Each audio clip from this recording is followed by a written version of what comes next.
Panorama group, जो सोचता है वो करता है। आपके अपने सपनों का आशियाना। नमस्कार, आप देख रहे हैं सिटी पोस्ट लाइव। मैं हूं सृष्टि राज और मैं अंकित। आज हम बात करेंगे बिहार से आई एक बड़ी खबर की, जो सरकार की योजनाओं और सिस्टम की खामियों को उजागर कर रही है।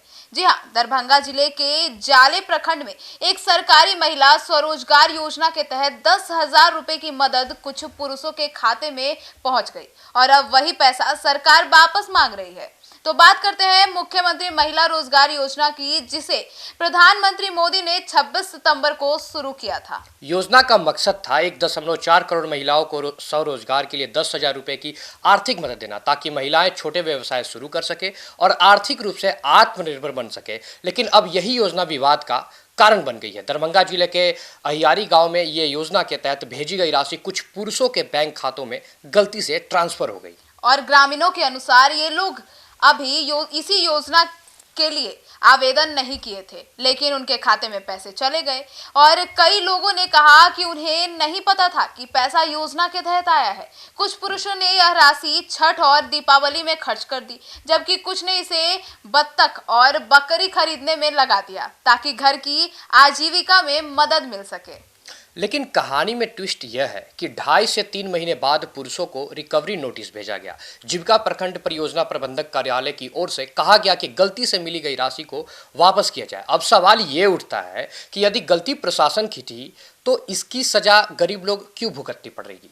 और ग्रामीण नाराज है। नगेंद्र राम कहते हैं कि गलती थी तो तुरंत नोटिस क्यों नहीं भेजा गया, 3 महीने के बाद क्यों भेजा जा रहा है। वहीं बलिराम सहनी का कहना है कि हमें दीपावली के समय पैसा मिला, हमने इसे खर्च कर दिया और एनडीए को वोट दिया। अब सरकार कह रही है कि पैसा लौटाओ, पहले हमारे वोट वापस करो, फिर पैसा लौटा देंगे। इस पूरे मामले में ग्रामीणों की नाराजगी और असमंजस साफ दिखाई दे रही है। लाभुकों का कहना है कि उनकी आर्थिक स्थिति इतनी मजबूत नहीं कि 10,000 रुपए जमा कर सके। जीविका अधिकारियों ने बंद कमरे में स्वीकार किया कि भुगतान में गड़बड़ी हुई, लेकिन कैमरे पर कोई बयान देने के लिए इनकार कर रहे हैं।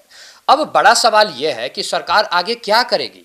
क्या गलती माफ की जाएगी या फिर रिकवरी की प्रक्रिया सख्ती से जारी रहेगी? यह मामला सिर्फ पैसे की रिकवरी का नहीं है, यह सवाल है कि सरकारी योजनाओं की विश्वसनीयता का, सिस्टम की जिम्मेदारी का और जनता के भरोसे का। यदि योजनाएं जनता तक सही तरीके से नहीं पहुंचती तो उनका मकसद पूरा नहीं होता, और अगर गलती होती है तो गरीबों पर इसका बोझ डालना लोकतांत्रिक और नैतिक दृष्टि से सही नहीं है। नीतीश सरकार के लिए यह एक बड़ा प्रशासनिक और राजनीतिक संकट है। योजना चुनावी लाभ के लिए लागू की गई थी, लेकिन अब वही योजना सरकार के लिए सिरदर्द बन गई है।